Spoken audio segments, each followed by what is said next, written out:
Now, the rest of the story. We went and picked up a bunch of parts that I had ordered first part of the previous week, and most of them in regards to the fact that the rest of them were there, but I completely ignored them and walked away without them. And this is what they're for. The ones that I left, the cover for the Moco.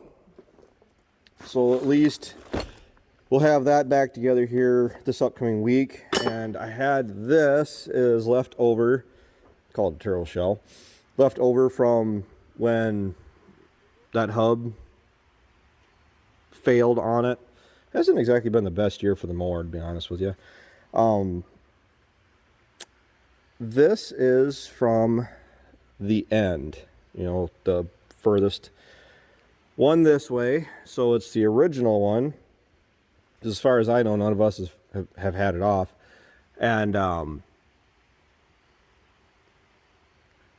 this one is, well, it's off of that hub that was starting to fail, which is what these two are. One's a replacement and then one is a spare. I mean, the square hubs go right here. I can't show you the old one because I've already gotten rid of it.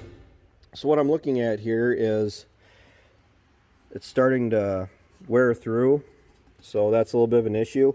And both of these are clockwise turning shells.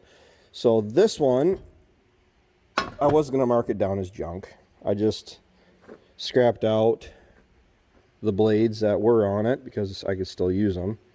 So salvaged those. Even the bolts aren't. The bolts are bad. That's actually tweaked. So at least I can save the burr. What I'm going to do, I'm poor man farming it. I'm going to go through, take these out, drop the crop accelerators off because they are shot and I never did like them. And then go through. The reason I took this off is right there.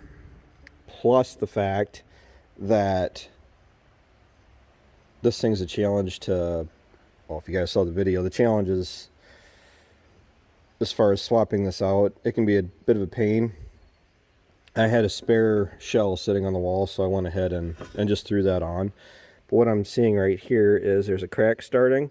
And I've had these happen before, and what it does is it'll crack out all the way around here. And then this whole piece will just be up and gone. But being a poor man farmer, or at least poor man farming it, that really isn't that bad of a crack as of yet. So what I'm going to do is shine it up real quick, take the welder and burn right through it and get a little bit more life out of this thing, because then I'll put this one where that one was.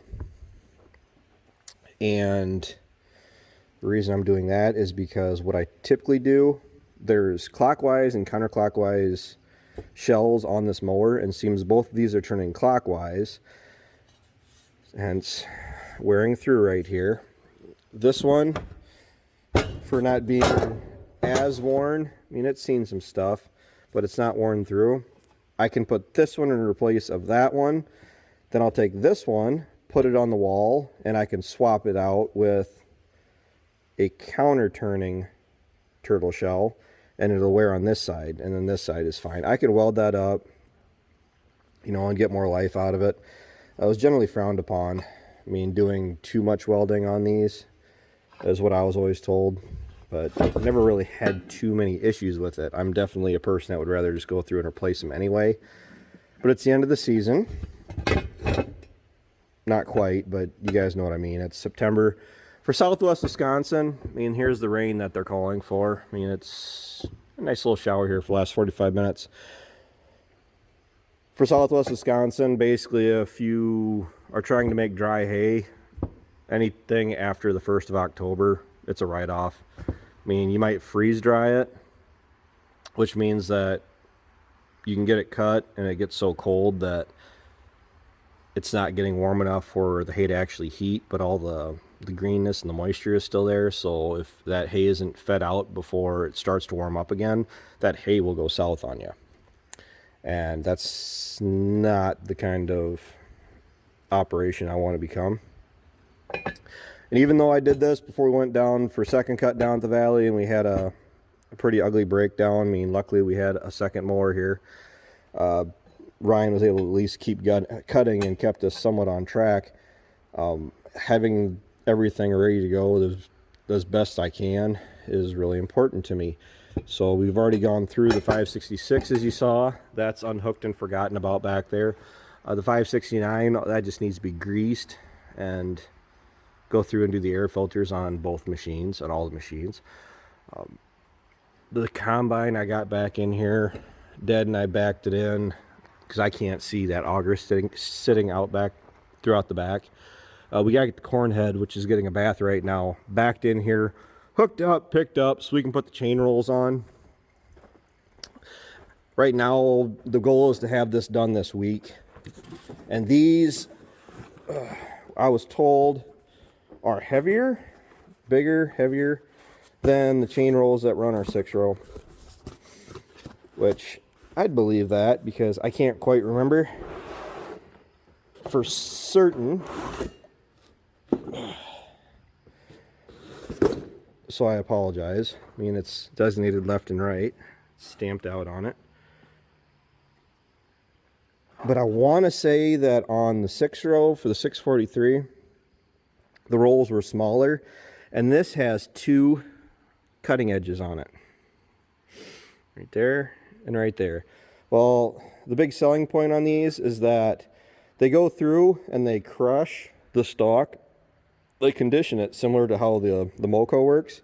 They crush the stalk as it is going down through the rolls, and then approximately every 7 inches, that's ideally the length you want the corn stalks to be, so they're long enough that the remaining stalk that is there next spring is long enough that your residue managers, your trash whippers on the corn planter in the spring, can catch them and shush them out of the way. So next spring is already starting this fall. I mean, you're already looking at future years' crops several months ahead of time. I mean, that's what we do with tillage. We're already looking at, like, if you're going to chisel or leave it or just cut the stalks or disc it, depending on your rotation, what crops you're going to. And there's so much management that goes into it. I mean, I can sit here and talk until I'm blue in the face, and I won't cover just even a fraction of everything that goes into the yearly decisions to make a profit at the end of the year, to produce a crop. And it goes everything from the kind of machinery that you're buying to the chemicals, the seed, I mean, your crop rotation, your tillage, how your planter's even set up. There's so much that goes into it that, I mean, I can't specify any one thing as what it would take to produce a good crop. You know, and crop is relative. Yield is relative, because there's people that online that talk about how they're getting awesome yields, great yields for them, and it's 170 bushel to the acre. And for us, if we had 170 bushel across the board, we'd probably be panicking. I mean, because for us, it's 200 plus. With the amount of management and the area that we are in the world, we don't have irrigation here. You have to go north a little bit. And I just had a brain fart. That's more sandier soil. For us, we are close enough to the Iowa border. You might as well say that we got the benefits of being in Iowa without the aspect of actually being in Iowa. So we get good yields. We got good rain. I mean, normally it's an abundance of rain as long as you get your crops in. But